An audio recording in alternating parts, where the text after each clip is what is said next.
Reservoir Dogs is regarded as an important and influential milestone of independent filmmaking. Quentin Tarantino's crime film was far from favorable at the time. The ear-slicing sequence was clearly the moment that put the audience to the test, and Tarantino began keeping track of the number of walkouts as the film made its festival rounds. He counted the most in one night at 33. The director believed that his film would be able to bear by the audience at Spain's Sitges Horror Film Festival, but he was mistaken. Wes Craven, the pioneer of the horror genre, was one of the 5 persons who walked out.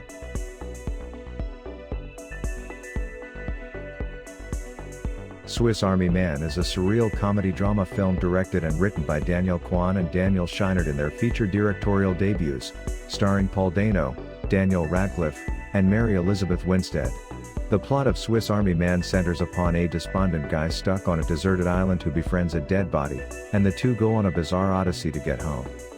The scenes of the body decomposing and farting were too much for the audience, and many of them left the theater in disgust.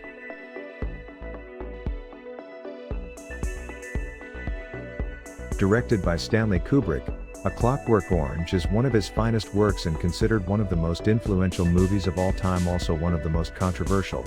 Scenes depicting rape, murder, brutality, nudity, and the Ludovico technique upset viewers, who stormed out of theaters in droves.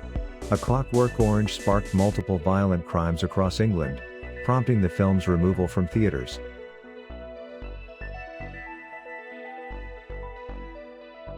The title of this horror tragedy film should have alerted viewers that it is not for everyone. Antichrist, directed by Lars von Trier and starring Willem Dafoe, is a combination of horror and torture porn. 4 people fainted at the screening. Critics questioned whether the film was artistic or simply torture porn, and von Trier proudly stated, "I haven't done it for you or an audience." It's no wonder that many audience members left after witnessing horrific sights of gender mutilation and a baby plunging to its death.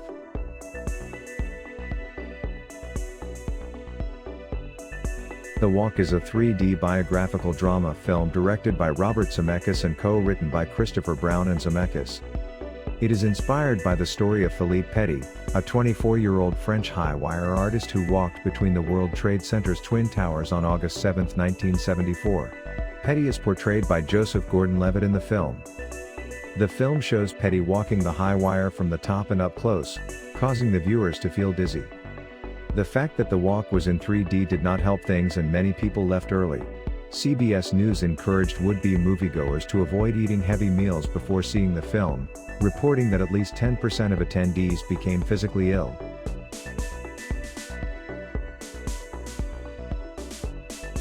The real story of mountaineer Aaron Ralston, played by James Franco, in 127 Hours is not for the faint of heart.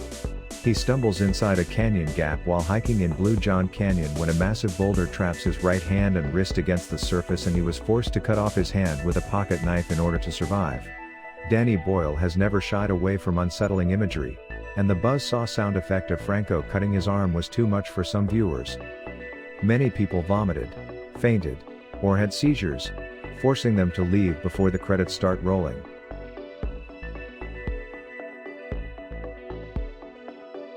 The Blair Witch Project is credited with popularizing the found footage filmmaking approach in mainstream films, and it is nothing short of a terrifying experience for its audience. While the gimmick, along with handheld, shaky camera work, is now typical, it was unique in 1999. Audiences began to complain about motion sickness, nausea, and some even had panic attacks while some lost their lunch in the aisle. Despite that, The Blair Witch Project received favorable critical reviews and earned about $250 million worldwide, making it one of the most successful independent films of all time.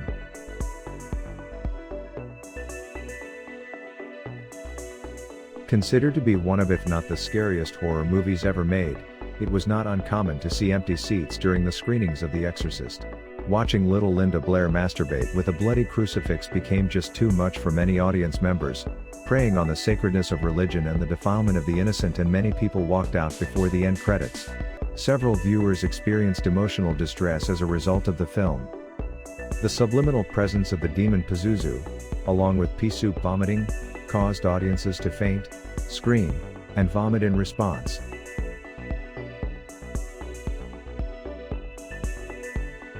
The Texas Chainsaw Massacre's reputation for moral indignation has been overstated, as has the film's lack of actual bloodshed. The plot revolves around a group of friends who are on their way to see an old farmstead when they are attacked by a family of cannibals. According to a rumor, at a sneak preview screening in San Francisco in 1974, half of the crowd became ill, while others pelted the screen, screamed obscenity, and wanted their money back, while fistfights erupted in the lobby. While other claims that the screening was simply a group of San Francisco politicians who were so offended by the film that they propagated stories in order to avert moral deterioration.